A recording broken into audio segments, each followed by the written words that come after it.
BNP chairperson ও সাবেক প্রধানমন্ত্রী খালেদা জিয়ার স্বাস্থ্যের খোঁজখবর নিতে রাজধানীর এবারকেয়ার হাসপাতালে গেছেন প্রধান উপদেষ্টা অধ্যাপক ডক্টর মোহাম্মদ ইউনূস। বুধবার সন্ধ্যা সোয়া ৭টায় হাসপাতালে পৌঁছান প্রধান উপদেষ্টা। তিনি প্রায় আধা ঘণ্টা হাসপাতালে অবস্থান করেন। এ সময় তিনি খালেদা জিয়ার পরিবার ও দলের নেতাকর্মীদের ধৈর্য ধারণের আহ্বান জানান। সাবেক এ প্রধানমন্ত্রীর শারীরিক অবস্থা সম্পর্কে তার চিকিৎসক দল প্রধান উপদেষ্টাকে ব্রিফ করেন। তারা জানান, যুক্তরাষ্ট্রের মাউন্ট সিনাই ও জনস হপকিন্স এবং যুক্তরাজ্যে ও চীন সহ বিভিন্ন দেশের বিশেষজ্ঞ চিকিৎসকদের তত্ত্বাবধান ও সহায়তায় বেগম জিয়ার চিকিৎসা চলছে। এ সময় সরকারের পক্ষ থেকে সব ধরনের সহযোগিতার আশ্বাস পুনর্ব্যক্ত করেন প্রধান উপদেষ্টা। একই সঙ্গে তিনি দেশবাসীর কাছে খালেদা জিয়ার আরোগ্য কামনায় দোয়া ও প্রার্থনার আহ্বান জানান।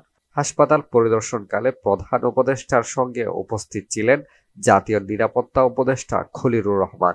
বর্তমানে খালেদা জিয়ার শারীরিক অবস্থা সংকটজনক। তার শারীরিক অবস্থা অপরিবর্তিত, তবে তিনি চিকিৎসা গ্রহণ করতে পারছেন বলে দলের পক্ষ থেকে জানানো হয়েছে। দীর্ঘদিন ধরে আর্থ্রাইটিস, ডায়াবেটিস, কিডনি ও ফুসফুস, চোখের সমস্যা সহ নানা জটিলতায় ভুগছেন তিনি।